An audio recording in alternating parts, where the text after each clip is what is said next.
Well, hello, DirtFish friends. It's the big one, isn't it? We're back. Summertime. Rally Finland.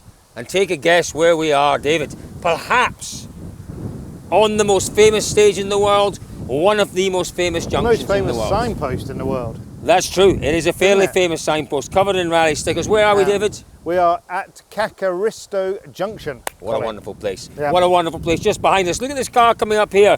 We haven't got our glasses on, so we can't really see it. Nico Harvinen. He went a little wide there. Craig Breen went wide there. Many drivers. Craig Breen went off there. He did. It's give him a wave. Keep up. 2:35. That's one of our national cars wrecking ahead of the event. But David, it is great. Listen, it was wonderful to be here just 9 or 10 months ago for Rally Finland, but it was a bit different. It was in October. The trees were, well, beautiful with their various autumnal shades. The rally itself was great, but this is Rally Finland time of year. This is the best bit though, isn't it? That lady, she's just been to buy a loaf of bread or something, and she's just driving down the road. She's not on a recce. No, she's not on the recce. And that's the best. That's too. one of the great things about rallying. You know, today it's just whatever the road number is. Tomorrow it's, or Saturday. And where we are here, this is someone's garden. They're farmers, local farmers. They're very happy to have us here. But in a few days' time, there will be quite literally tens of thousands of people in their fields, and it's, as you say, it's one of the great aspects of the sport. But David, this is the big one of the year for everyone. It's the one really, other than Monte Carlo, it's the one that every driver it's the one wants to win. More than that, Cole, it's the one year on year. Team principals look, and they don't just they look at the factory drivers, but they look down at junior cars. Okay, it's not a junior round, which again I'm not in agreement with, but they look at a support series. They look at everybody to see who's doing what, because here is where you see who's got the speed, who's got the kahunas, to actually get on it and stay on it. And this is historically, I remember talking to people like Guy Wilkes back in the day, Chris Meek, all of the guys that came through the junior ranks, Sebastian Loeb, they all came here. They'd all come here. Ogier came here first time in a C2, a smaller car. Firstly, to learn. Secondly, to show what you can do. It's a massive opportunity. If you as an Englishman or a Welshman, Scotsman or a Frenchman or a Swede, even a Swede, as a young driver, I think is what he's trying to say. No, to come here and beat a Finn. Oh. Massive, huge. Well, that is unusual, but it does happen. We do see it occasionally. We see youngsters coming here and making their names here. But as I say, we're coming to the point in the year where, Kalle Rovanperä is out there. He really is. He's out there in terms of the Drivers' Championship. What does that mean? It means that all of our other top drivers, David, they can really go for it here. There's only Rovanperä that has to think about perhaps being a little conservative. I've got a bit of a theory on this. Because he's 83 points ahead. Yeah. So he has probably got we know he's got 2 and a bit events that he could actually throw away. I reckon he's seeing this as, it doesn't matter. If I chuck it in the trees, it doesn't matter. Well, I'm still going to go away with a 53-point lead at least. I think this is the one event where he'll just give it everything. He wants a win. He wants a Rally Finland win. Every local driver wants to win their local event, but he doesn't know, firstly, how long his career is going to last. Of course, we know it could last 20 years. He doesn't know how long it is going to last. He doesn't know how many more opportunities he'll get. He'll get lots. He doesn't know that for sure. You've got to take these opportunities. You do. He will never have a better opportunity to give it absolutely everything here. What's very, very interesting, though, is that I've spent a little bit of time with Kalle this week in a car with him, and he did say that perhaps this time he will have to think about the strategy. I agree with you. But I think what we've seen from Kalle all year is something that's come very naturally. Yep. I don't think we've seen a huge amount of risk. I don't think we've seen many big moments from Rovanperä. No. He's just driven his own event, and that level has been so much greater than everyone else's. And if that's how it starts on Friday morning, he'll continue and he could walk away with it. We've seen him, Cole, as the absolute master of just telling us one story. Talking about him telling one story, let's hear from Kalle Rovanperä, shall we, David? Yeah, on these dates you need to push hard, and obviously when we are opening the road, it's not making it any easier. Some of the Friday stages look that there is quite a lot of loose gravel and stuff. So yeah, for sure I need to push hard, even if I try to stay close to the front. So yeah, if we stay close to the front and then we try to do the best we can on Saturday and Sunday to stay in the fight. But yeah. we need to see what we can do. Yeah, I'm not sure, David. I'm not sure. I totally agree with what you're saying, and the way you put it was actually very, very persuasive. You know, he doesn't know. You know, the other thing they don't know, drivers never know. Right now, it's a combination. It's a combination of the Toyota being brilliant, and it's a combination of Rovanperä with the Toyota, with Yanni. They are just working fabulously. Well, who knows what might happen next year? We might have a resurgent Hyundai. We might have an absolutely unbeatable Puma, and then it becomes more difficult. But this is a difficult aspect, Cole, because, okay, we've had 7 rounds and he's made the most of them. He's won 5, but who knows? We've got 6 left, including here. So who knows what's going to happen in those 6 rounds? You know, Elvin, other people have had bad luck. Yeah. It could all turn here for Kalle. He could have a massive gearbox failure on the first day. That's him out. He could then go to Ypres. He could go off the road in Ypres. He could go to Greece, and suddenly, you know, you're back to absolutely everything's open again. There's no question he is the favourite this weekend. No 100%. question. 100% he's the favourite. Yeah. Running order. We blah, blah, blah about running order. We were talking to Risto Laine this morning, a Finn, one of our favourite Finns, lived it all his life. He knows about the road, the road condition. Talk to Marcus Gronholm the same. Being first on the road here, what we see here is really unusual in Finland. Why is it? It's a junction. Under braking, you've got a lot of loose, so you're losing traction under braking, and accelerating away, you're losing traction. There's not many of these junctions on the whole route. It's all 4th and 5th gear stuff. Therefore, you're carrying the speed. And it negates the braking penalty, and the acceleration. And the penalty for being first on the road. The other thing that we've not touched on, I'll mention it now because David's teed me up nicely, is the weather forecast. You know, we know that on gravel surfaces, a bit of rain can affect the surface. It can affect the level of grip.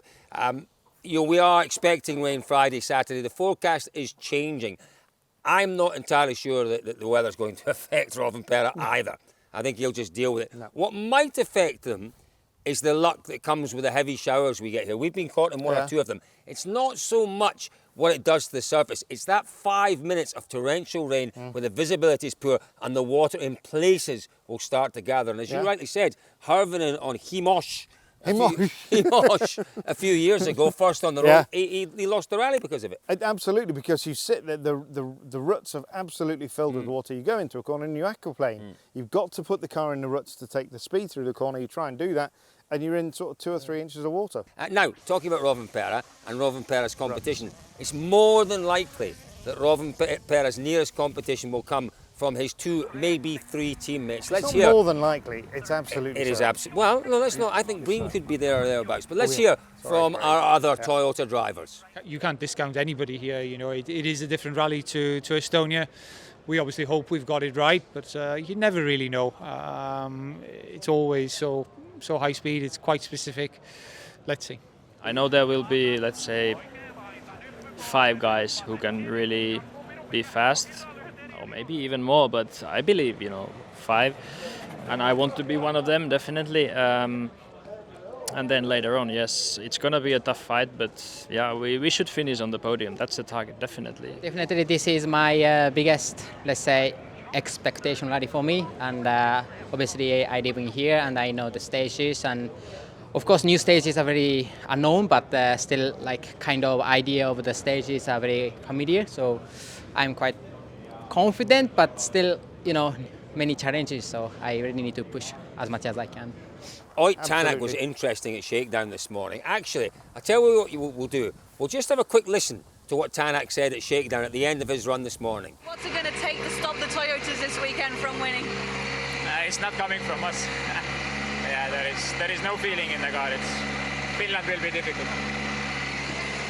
David, I mean, that's almost saying I can't win it before the event started. He sort of said that a little bit last night, didn't he? Definitely, it is going to be incredibly difficult. There's no doubt about it. The car isn't where it should be, we know that, but I do feel that there is an Oyt Tanak element. Having said that, we saw it on Friday morning, and he raised the white flag Friday lunchtime and said, enough, I can't keep this up. So let's see. We've heard from so many drivers in the past that you have fast rallies. You have fast rallies where there's a level of safety and you have to push on 1 or 2 stages. Sebastian Loeb famously said after he won once here, that's it, I cannot do this again. No, because what you have to do is you take yourself out of your comfort zone, and the likes of Loeb and Ogier, which is okay for a stage or 2, but here, you've got to every do stage. But the difference is, Cole, that Finns It's the way they're born and brought up. It's the way they drive cars, and it's not, you know, irrationally, crazily stupid. To them, it's more natural. But to the Southern Europeans, it's generally not. And you're dead right that they just didn't like it. Yeah, they didn't like it. So let's see what Tanak can do. But there is always, as David says, that Tanak element, and he has got the X factor. There is something that Tanak can pull, can extract, as can Thierry Neuville. But it's just not going to happen. It's just not going to happen this weekend. Let's not talk too much about Hyundai. Let's just keep everything crossed that they can get some cars to the finish. Let's talk about M Sport and the Puma and Craig Breen. A decent shakedown this morning. Now, what he said to us after shakedown was, don't worry about the second, third, fourth pass in shakedown. The most important time to look at in shakedown, first pass. And he was quick. I think he was second or third quickest on the Equally, first you could pass. look at a second pass, because inevitably all of these stages have a second pass. But yeah, the car's got the speed. We know that. There's a great history of success with M Sport and Ford here. He can do it. There's a great history, twice on the podium. He can do it. He seems to be in a decent place, a decent frame of mind, David. But I think it would be naive of us and of him perhaps to say there's no pressure on him this weekend, because there has to be. We've seen what Rich Milner said. Yeah. Just get on and drive. Yeah. Let's just leave it at that. Let's see. I agree, Colin. Inevitably, when you're a professional factory driver, you come to the start of a rally, there's pressure. Yeah. There's a weight of expectation. Of course there is. But and the weight of expectation in this event for Breen is amplified by a couple of things. It's amplified by the fact that he's come here, he's got a rally winning co-driver in Paul Nagel. Yep. He's come here, he's been on the podium a couple of times. That adds to the pressure and the expectation. That adds to the expectation. The pressure is the situation they find themselves in this year, where the car is proven to be quick. But arguably, we haven't got hasn't time here to extracted go the into speed. this, because what's the expectation from M Sport this year? It's rally wins. It's Well, not really championships, is it? No, well, no, not at all. Loeb's delivered them a rally win. Breen could potentially deliver them a rally win. I don't know. It depends on your perception of what the expectation is of M Sport this year. Well, I think the expectation is for that car to show what it's capable of. He's done that. He did it on round one. Yeah, I think he's got to do a bit more Did it in than Sardinia. you know. He can't look back at the end of the year and say that. He has to add No, to no, that. we're and not this at is the a end of the great year chance. yet. We're not at No, the end of the year. but if we do get to the end of the year and he's still saying, well, look at round one. Big if. But this one is one for Let's sure. come back to that at Breen the end of the year. can take it and go, wow. Let's hear from Craig Breen. I've got so many memories here from over the years. I really, it's just a great feeling to come back here again. It's been, it's been a happy hunting ground. Obviously, 2 podiums. I've, been lucky enough to have always good runs here. And obviously, after what happened in Estonia, we just want to try and get back on the right foot here and try to have a good weekend. So yeah, it does make things very, very interesting, doesn't it, David? Top 3 on this event. What's it going to be? Calais, Yep. Elvin Tanak. Yeah. No, I'm going to go Calais, and then I'm going to go, because of what he told us earlier on, I am going to go with Lappi. Lappi seems to, and you look at his time in shakedown, he said he was very positive in that. Yes, I found something. Yeah. So Rovanperä, EP, and then Elvin. Top 3s are stupid. Top 3s are really silly. Yeah, you're quite right. So there we are, folks. Don't forget, we have 3 and a bit days of rally action. It kicks off Thursday evening with the Harju street stage. It's a slightly redefined street stage, goes a slightly different direction, but still it's in the centre of Jyväskylä. Saturday, Friday is a big day. We have 9 stages, 130 kilometres, but Saturday is the big one. Only 8 stages, 150 kilometres on Saturday, and then the final day, 4 stages, 43 kilometres. It's 322 kilometres in total, this Rally Finland. It is going to be fun, it's going to be fast, it's going to be furious, it's going to be full of fabulous flying rally cars. That was quite a lot of good alliteration there. It was. Stick with us, folks. You know where to stay for all the action, all the drama as it unfolds this week on the gravel roads in the Jyväskylä region. It's DirtFish.com.